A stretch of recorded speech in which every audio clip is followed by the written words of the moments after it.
सुहागरात और दूध का कॉन्सेप्ट क्या है फिल्मों में जो दिखाते हैं? सॉरी, हाँ, आई मीन ऑब्वियसली कहीं ना कुछ there is some miscommunication. So बीवी के साथ तो देयर वुड हैव बीन सुहागरात only, you know, I mean जो कोर्टिजान्स थी दे वर डिफरेंट, बट अब दूध वुड हैव बीन कि अच्छा एनर्जी के लिए ज़्यादा, आई गेस. वही मैं सोच सकती हूँ. I can't think of anything else. Khajuraho का मंदिर जो है, क्योंकि जब भी सेक्स को लेकर लोग अनकंफर्टेबल होते हैं बात करने में, तो कहते हैं देखो भाई प्राचीन ज़माने में वहाँ मंदिर थे. प्राचीन सभ्यता में दिखता है अलग अलग मूर्तियाँ जो होती हैं जिनको लेकर अब लोग अब असहज होते हैं. उस ज़माने में लोग सहज थे. वो क्यों थे? वो क्यों प्रिंट किए गए थे? उनके मायने क्या थे? और क्या उस समय भी प्राचीन भारत में लोग इतने ही शर्मीले, संकोची या इतने ही इस पे नुस्ख निकालने वाले थे जितने आज हैं? आई एम श्योर कि एट सम पॉइंट ज़रूर उस तरह की सोसाइटी रही होगी, क्योंकि देयर वर ऑलवेज पीपल जो ज़्यादा एक तरफ मानते थे और दूसरे जो दूसरी तरह मानते हैं. So there is always people like that. Khajuraho के मंदिर पर्टिकुलरली बने थे about 1000 years ago, 1100 years approximately. अगर आप वो मूर्तियों को देखो, देर अबाउट 5% शायद जो एक्चुअली ग्रुप सेक्स के बारे हैं. The rest of them don't look it. लेकिन दोज वंस एक्चुअली वो ज़्यादा इरोटिक हैं जो आपको लगता नहीं है कि वो हैं.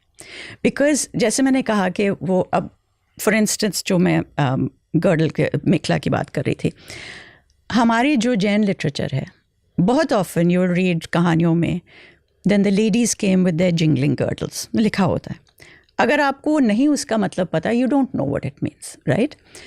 उसी तरह a lot of the murtis over there you don't understand what it means, but the idea is कि ये सब चीज़ आपके इरोटिक प्लेजर को रिप्रेजेंट करती हैं, ये सब मूर्तियाँ किसी ना किसी तरह. And that erotic pleasure was very important, क्योंकि जो नॉर्मल घर थे वो तो रही नहीं. आई मीन इट्स मोस्टली, अब टेम्पल्स सर्वाइव किए हैं ना फ्रॉम 1000 years ago. जो नॉर्मल लोगों के घर थे वो तो खैर they've been destroyed now, but everybody would have had a couple of these sculptures outside the house. It was suppose to show बरकत. लव मेकिंग शोड के it is it's for growth and prosperity. So ये सब घरों के बाहर there would have been a couple of these statues. तो वो हमसे ज़्यादा लिबरल थे वो लोग. They believed differently. हमारे, it's not about liberal, it's about the fact कि they believed कि ये अच्छी चीज़ है या ये necessary है. अब जैसे ग्रुप सेक्स एक कॉमन इंसान के सामने गंदी चीज़ है. अब ग्रुप सेक्स भी जिस तरह से किया है, जिस तरह से दिखाया है, I mean there is all sorts of stuff. जैसे कामसूत्र इज एक्चुअली इट्स जैसे अकाउंटेंसी लेजर होता है ना, it just defines things. It's a treatise. It's ऐसे नहीं है कि उसमें इमोशंस दिखाएं या कुछ. इट जस्ट सेज कि क्या क्या लोग करते हैं, क्या क्या अच्छा है, क्या क्या, और इसकी कॉन्सिक्वेंसेस क्या होंगी, इसकी फीलिंग्स क्या होंगी. That is how it's described. Let me give you an example. जैसे खजुराहो के बाहर there is a murti of, one of the murtis of a woman एक बॉल के साथ खेल रही है, तो बॉल को पकड़ा हुआ ऐसे. इसको कहते थे कंडुक क्रीड़ा. It was suppose to be very sexy. It was taught. अब सिर्फ ये कंडुक क्रीड़ा मोहिनी आट्टम में दिखाया जाता है, वो भी कृष्ण और बलराम के बीच में के गेंद से खेल रहे हैं. एट दैट पॉइंट 13वें दिन ऑफ द मंथ देवी के ऑनर में ये a woman of a princess normally would perform this. तो ये जिस तरह से आप बॉल ऊपर फेंको, उसको पकड़ो, हाउ यू नो, जैसे पसीना आ रहा है, थोड़ा सा पिंक हो रहे हो, जो भी, it made you very very sexy. And हमारे लिटरेचर में इट ऑलवेज शोज़ कि जहाँ ये ख़त्म होता है ये डांस, फिर there is always a romantic scene after that. So that was suppose to show one aspect of love or arousal. So इस तरह से there's a whole lot. They believe that a lot of people also say कि अगर ये मूर्तियाँ बाहर लगी हुई हैं कि इधर आप ये सोच के देख कर फिर अंदर जाइए ताकि अपने आप को साफ करके अपने ये सारी इच्छाएं बाहर छोड़ के. That's not it. It was actually कि आप अपनी इच्छाएं रेज करके जाइए. You raise your शक्ति, क्योंकि भगवान तक पहुंचने के लिए वो डेड होके आप नहीं जा सकते. Your mind has to be buzzing. So this was about raising your Shakti. It's just a different way of thinking. Okay, Kamasutra की देवता कामदेव ही है? नहीं, सरस्वती जी. वो तो विद्या की देवी है. I know. This is supposed to be from Vidya. ये ट्रोल तो नहीं होंगे हम इस पे? वो उधर लिखा हुआ है भाई, मैं अब क्या करूँ. कामसूत्र में लिखा हुआ है. She is the patron deity. Okay, वो उधर लिखा हुआ है भाई, मैं अब क्या करूँ. कामसूत्र में लिखा हुआ है. She is the patron deity. Okay. तो फिर इस बारे में लोगों को पता क्यों नहीं है? क्योंकि किसको या कामसूत्र हमने के सब- बारे में पता है? आप बताइए किसको क्या पता है कामसूत्र के बारे में? कि सिर्फ पोजीशंस हैं, बस यही पता है ना. जानना चाहिए.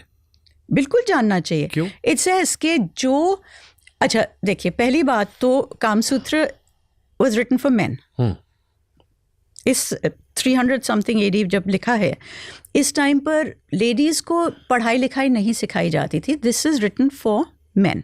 women were not really that important in society even then. हाँ, मतलब लड़ाई करो, पैसा लूटो, लड़की लूट लो. More or less.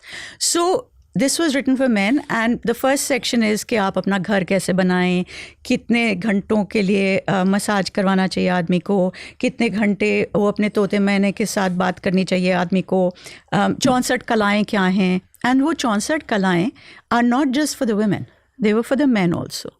क्योंकि it says कि, now I'm going to say it in English, फिर आप ट्रांसलेट करके बताइए कि मैं क्या कह रही हूँ. It says that a man who is well versed in arts and culture is the most desirable man of all. Okay, Okay? I'm trying to figure out कि इसको हिंदी में मैं कैसे कहूँगी. समझ जाएंगे लोग. Okay. So इसके लिए Saraswati is the goddess for this.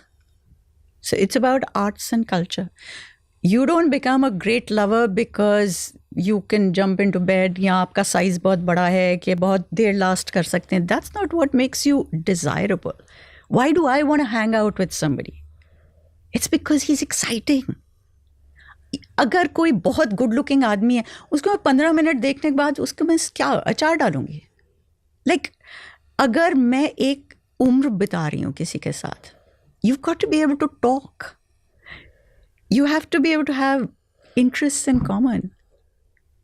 और अगर आप अपनी पर्सनालिटी डेवलप करते हैं, जो ये 64 कलाएं which include things like zoology, mineralogy, botany, सब कुछ, सिंगिंग, डांसिंग, म्यूजिक, सब कुछ, तो it's you're developing your personality.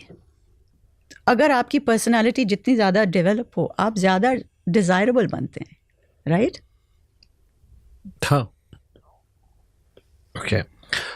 India में फिर इतना क्यों लोग इसको लेके असहज है? मतलब मैं कई यहाँ जिक्र भी होता है कि हम वो देश हैं जहाँ पर सड़कों पे लिखा होता है, दीवालों पर, निराश पुरुष फलाने हकीम से मिले, और उसके बाद कमेंट सेक्शन में वो लोग गाली देते हैं. तो अगर ये जीवन का इतना इंपॉर्टेंट हिस्सा है जिसका इम्पैक्ट आपके जीवन के हर चीज़ पर होता है, और जैसा कि कामसूत्र में लिखा, शास्त्रों में लिखा कि आप अच्छे बिजनेस में, लाइफ में अच्छा करते हैं अगर आपकी पर्सनल लाइफ अच्छी होती है, पर्सनल लाइफ में इसका एक बड़ा हिस्सा ये भी है, तो फिर ये इतना अनटचेबल सब्जेक्ट क्यों रह गया? You tell me. आप बताइए मुझे. I really don't know. मैं तंग आ चुकी हूँ ये लड़ाई कर के. एक तो ओके, आई अंडरस्टैंड कि ठीक है, ब्रिटिश आए, विक्टोरियन मोरालिटी, प्रूडरी हो गई, जो भी, बट अब तो उनको भी गए काफ़ी साल हो गए.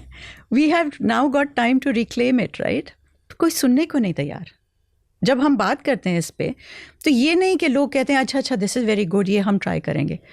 उल्टा आके लड़ते हैं, गाली देते हैं. आई डोंट नो, शायद वो इतने कंफर्टेबल हो गए हैं इस बात में कि just makes it easier. I don't know.